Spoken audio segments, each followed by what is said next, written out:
নেকান্দিবি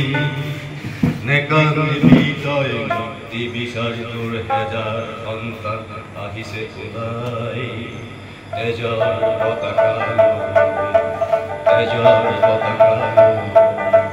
দুখুনি মোৰ আই নেকান্দিবি তই মুক্তি বিচাৰি তোৰ হেজাৰ সন্তান আহিছে ওলাই তেজৰ পতাকা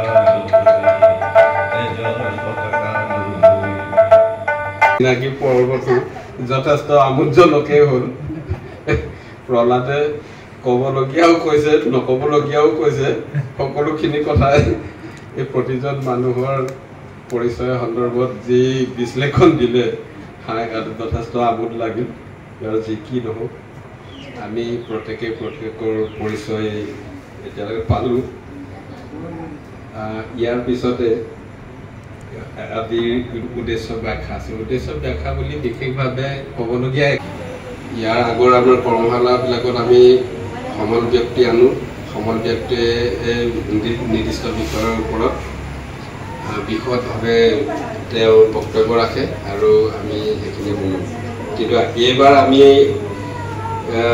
অনুভৱ কৰিলোঁ যে আমাৰ প্ৰত্যেকৰে বহুত কথা ক'বলগীয়া থাকে আমি অইনবাৰ শুনোহে শুনি থাকি ক'বলগীয়া দেখোন সকলোৰে থাকে গতিকে প্ৰত্যেকৰ ক'বলগীয়া বক্তব্যখিনি এই কৰ্মশালাৰ যোগেদি প্ৰকাশ কৰিলে মানে আমি কেন্দ্ৰীয় নেতৃত্বই আমি আগবাঢ়ি যোৱাত আমাৰ পথৰ বাটেও হ'ব বুলি আমি আশা কৰিছোঁ জনগোষ্ঠীয় সাংস্কৃতিক ঐক্য মঞ্চৰ কাৰ্যকাল 5 বছৰ অধিৱেশন পাতিও পাৰিব আৰু প্ৰতিনিধিত্বমূলকভাৱেও সমিতি নৱীকৰণ কৰিব পাৰিব 5 বছৰৰ মূৰে মূৰে আৰু আমাৰ মঞ্চক জনমুখী কৰিবলৈ আমাৰ মঞ্চৰ সমিতিসমূহে সমাৰোহ দিৱস সমন্বয়ৰ যাত্ৰা বিভিন্ন কৰ্মশালা ইত্যাদি অনুষ্ঠিত কৰিব পাৰিব আমি উপস্থিত হোৱাটো আচলতে পলম হ'ল তাৰ কাৰণে আমি দুঃখিত আৰু তাৰ কাৰণে ক্ষমা প্ৰাৰ্থনা জনাইছোঁ আৰু সন্মানীয় সভাপতি মহোদয় সভাৰ লগতে আমাৰ মহিলা মঞ্চৰ সভানেত্ৰী আৰু লগত আমাৰ অতিথিসকল দীপাংকৰ গগৈ শিৱসাগৰৰ ঘৰ আৰু লগত আমাৰ জ্ঞানদীপ গগৈ জ্ঞানদীপ চেতিয়া এই দুইজনে মোৰ একদম আপোন ভাতৃসমূহ গতিকে অনুষ্ঠানটোত তেওঁলোকে থাকিব আৰু মই প্ৰহ্লাদ মিলি ডাঙৰীয়া সম্পাদকৰ লগত মাজে মাজে এই সন্দৰ্ভত বাৰ্তালাপ কৰোঁ যে আমাৰ জ্ঞাপন কৰিছোঁ প্ৰথমেই মোৰ চিনাকিটো দিওঁতেই কথাৰ মিলি ডাঙৰীয়াই কৈছে মোৰ কথাটো মই অকণমান তাৰ পৰাই আৰম্ভ কৰোঁ যিহেতুকে তেখেতে কৈ দিলে নোকোৱাভাৱে নকৰোঁহেঁতেন প্ৰাক্তন আলফাৰ মই অসম প্ৰাক্তন আলফা সমন্বয় সমিতিৰ কেন্দ্ৰীয় সাংগঠনিক সম্পাদকৰ দায়িত্ব পালন কৰি আছোঁ কাজিয়া কৰিছে এইকাৰণেই তোমালোকে অসম স্বাধীন কৰিব বিচাৰিছা কিন্তু কেনেকৈ স্বাধীন হোৱাৰ পিছত অসমখন নিজা স্বাধীন হোৱাৰ পিছত যেতিয়া তোমালোকৰ বাবে কেনেকৈ চলিবা কি খাবা চব আমাৰ ইয়াত ইমান প্ৰডাকশ্যন নহয় চাউলটো নিজৰ ঘৰত খাবলৈ হয় কিছুমানটো খাবলৈ নাথাকে চাউল শাক পাচলি নকৰা খেতি পথাৰ বাকী সৰিয়হ মাহ তেনেকৈ নকৰা আত্মনিৰ্ভৰশীল হোৱা নাই স্বাধীন হোৱাৰ সময়ত কি খাবা তোমালোকে কেনেকৈ আত্মনিৰ্ভৰ বাহিৰ পথে বস্তু আহি থাকে চব আলু পিঁয়াজ বাহিৰৰ পৰা নহৰু কত কিমান শাক পাচলি বাহিৰৰ পৰা আহে তেওঁলোকৰ লগত কাজিয়া কৰোঁ তেওঁলোকে কয় কি আপুনি পঞ্চায়তৰ সভানেত্ৰী এৰক আমি এই মিটিংখন আৰম্ভ হোৱাৰ আগতে আমি বহুত আলোচনা কৰিলোঁ দাদাই কৈ গ'ল গোটেইখিনি কথা আমি আলোচনা কৰিলোঁ মাৰ্কেটৰ কথা পাতিলোঁ গোটেইখিনি কথা পাতিলোঁ আৰু গোটেইখিনি কথা আমি এনেকৈ বহল ভিত্তিক নকওঁ কাৰণ বহুত দীঘলীয়া হৈ যাব তথাপিতো আমি যদি আগবাঢ়ি আহোঁ জনগোষ্ঠী সাংস্কৃতিক ঐক্য মঞ্চই নিশ্চয় এটা সময়ত আমাৰ অসমত বহুত এটা ওপৰলৈ আমি লৈ যাব পাৰিম বিশেষ নকওঁ ভাগৰুৱা হৈ আছোঁ আচলতে ৰাতিপুৱা 4টা বজাতে মই ওলাই আহিছোঁ নমস্কাৰ কমলি মহোদয় প্ৰমুখ্যে কৰি মিনতী বাইদেউ প্ৰীতিৰঞ্জন বৰুৱা ডাঙৰীয়া হেমন্ত শৰ্মাইকে প্ৰমুখ্য কৰি আমাৰ উপস্থিত সদস্যসকল সকলোকে মই অভিনন্দন জনাইছোঁ আৰু কি ক'ম খেতি আমাৰ পথাৰ আমাৰ মুখেৰেহে কওঁ কিন্তু কৰ্ম সংস্কৃতিটো আমাৰ অসমীয়া মানুহখিনি বহুত পিছ পৰি গ'ল যিমানখিনি কৰ্ম কৰিব লাগিছিলে সিমানখিনি কৰ্ম নকৰে, কিন্তু মুখত বহুত কৰ্ম কৰে। এতিয়া আমি ঠিক উপক্ত বক্তাসকলে কৈ যোৱা কথাখিনি বহুতেই ভাল লাগিছে, শুনিছোঁ, কিন্তু কাজে কামে কৰিব পাৰিলেহে আমি সফল হ'ব পাৰিম। গতিকে মোৰ ফালৰ পৰা সকলোকে আহ্বান জনাইছোঁ যে আমি এই শুনা কথাখিনি আমি ইয়াতে নাৰাখি আমি আমাৰ সমাজলৈ আগবঢ়াই লৈ যাম। প্ৰতিখন গাঁৱত প্ৰতিখন জেগাত আমি যাতে আমাৰ কৰ্ম সংস্কৃতিখিনি গঢ়ি তুলিব পাৰোঁ, তাৰ কাৰণে মই আশা কৰিছোঁ। আন্দোলন বুলিলে একদম জপিয়াই যাওঁ, মানে এই গোস্বামী যে তেখেতে কৈছে বা এতিয়া এখেতে দাদাই যে কৈছে কথাখিনি একেবাৰে গাটো তেতিয়াৰ জুই পৰা এতিয়ালৈকে মোৰ 56 years এজ মোৰ এতিয়ালৈকে আছে।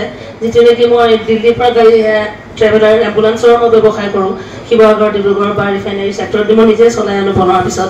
মোৰ ভাল লাগে মই মাইকী মানুহ বুলি নহয়, মই অসমীয়া বুলি মোৰ ভাল লাগে।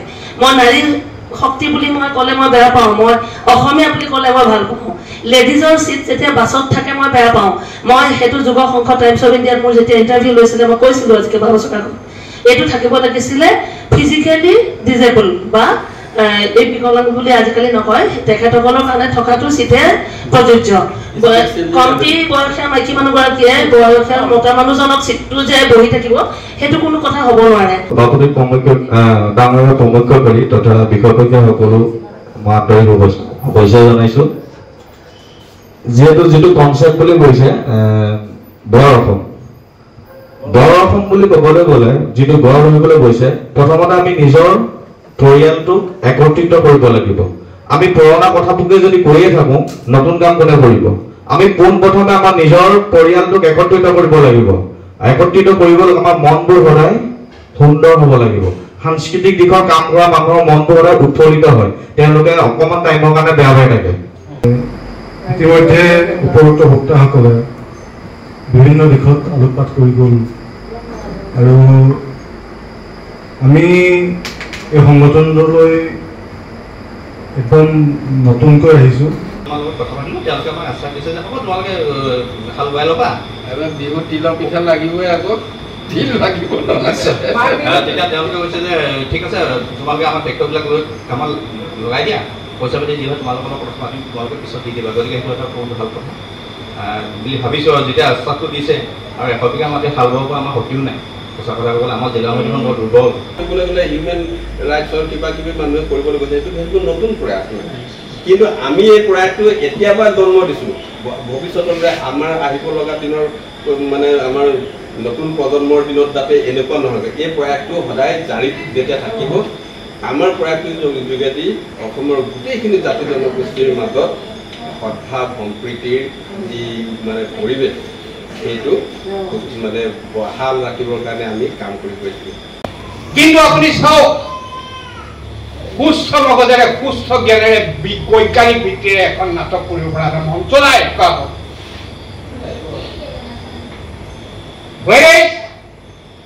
বোকাখাটৰ পৰাই চাইণ্টিষ্ট সৃষ্টি হৈছে, ডাঙৰ ডাঙৰ নেতাৰ সৃষ্টি হৈছে, বোকাখাটত সাংস্কৃতিক কৰ্মীৰ সৃষ্টি হৈছে, কিন্তু মঞ্চ তৈয়াৰ নহয় হ'ব পৰা নাই ৰাজনৈতিক কাৰণ, যাৰ কাৰণে আজি আমি আমাৰ ল'ৰা ছোৱালীক অন্ধকাৰত ডুবি গৈছে। মোৰ ল'ৰাটোক মই আজি হেৰি কৰিব নোৱাৰোঁ, কণ্ট্ৰল কৰিব নোৱাৰা হৈছোঁ। সৰুটোক, ডাঙৰটোক নহয়, ডাঙৰ যেনেদৰে কৰিছোঁ তেনেদৰে কৰিছোঁ। গতিকে কৃষ্ণ যদি কৰিছিলে, কিন্তু মোৰ ল'ৰাই সম্পূৰ্ণ ব্ৰাহ্মণৰ সন্তান, সম্পূৰ্ণ বৈদিক ৰীতি নীতিৰে মোৰ ডাঙৰ ল'ৰাই আজি সকলোখিনি কৰিব পাৰে। সি 4 বছৰ বয়সতে ভূপেনজীক স্বীকৃতি দি গৈছিল। গতিকে আমি নিজক সংশোধন কৰি আগবাঢ়িব লাগে। নেতৃত্ব কৰ্মশালা আজি নিজৰ ঢাক ঢোল বজোৱাৰ ইয়াত কোনো প্ৰয়োজন নাই। সকলোকে সন্ধিয়াৰ সম্ভাষণ জনাইছোঁ। বহু সময় 3:30 বজাৰ পৰা এতিয়া প্ৰায় 8:10 সময় মানুহ ইয়াত যিকেইজন আছোঁ ইমান গুৰুত্ব সহকাৰে এটা মঞ্চক নেতৃত্ব দিবলৈ কিমান আগ্ৰহেৰে আৰু কিমান হৃদয়ৰ মানে কথাৰে ভাষাৰে আহিলে সময় অতিবাহিত কৰিছোঁ। মই বহুত সময় লাগি লক্ষ্য কৰিলোঁ। ভাঙোনমুখী অসমীয়া সমাজখন শেষ হৈ যাব। বাৰে বাৰে সকলোৱে এইটো প্ৰশ্ন। আজি বৰুৱাদাৰ আমি তেখেতক সন্মান যাচিছোঁ আৰু তেখেতক মই কেইবাবাৰো মিটিঙত পাইছোঁ। আমাৰ কৈলাম আশ্ৰমৰ যি হেৰি ঠিক তেনেদৰে অন্যান্য দিশতো পাইছোঁ আমি বিভিন্ন দিশত সমাজৰ লগত কাম কৰি গৈছোঁ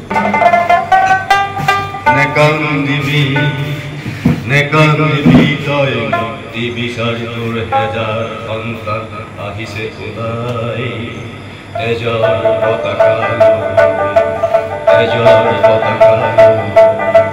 দুখুনি মোৰ আই নেকান্দিবি তই মুক্তি বিচাৰি তোৰ হেজাৰ সন্তান আহিছে ওলাই তেজৰ পতাকা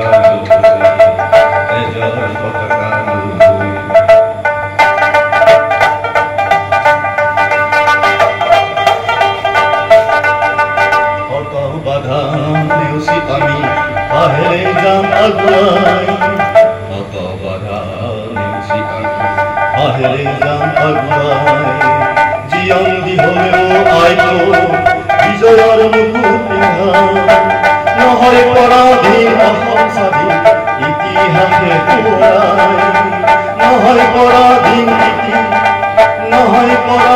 অসম স্বাধীন ইতিহাসে সোঁৱৰাই নাই নাই নাই অনুষ্ঠান নাই চলনাকাৰী বিস্তাৰ নাই নাই নাই নাই অনুষ্ঠান নাই চলনাকাৰী বিস্তাৰ নাই নাই নাই নাই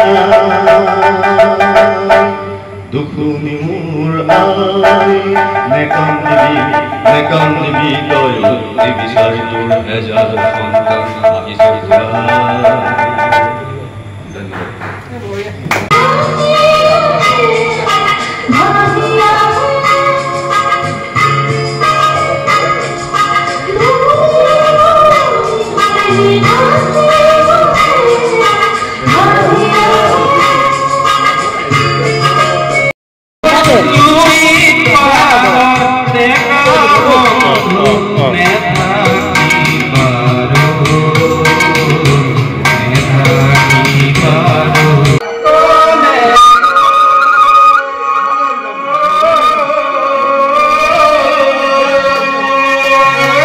জনগোষ্ঠীয় সাংস্কৃতিক ঐক্য মঞ্চৰ কৰ্মশালা প্ৰথম দিন সামৰণি পৰিছে বৰ্তমান গান গাই আছে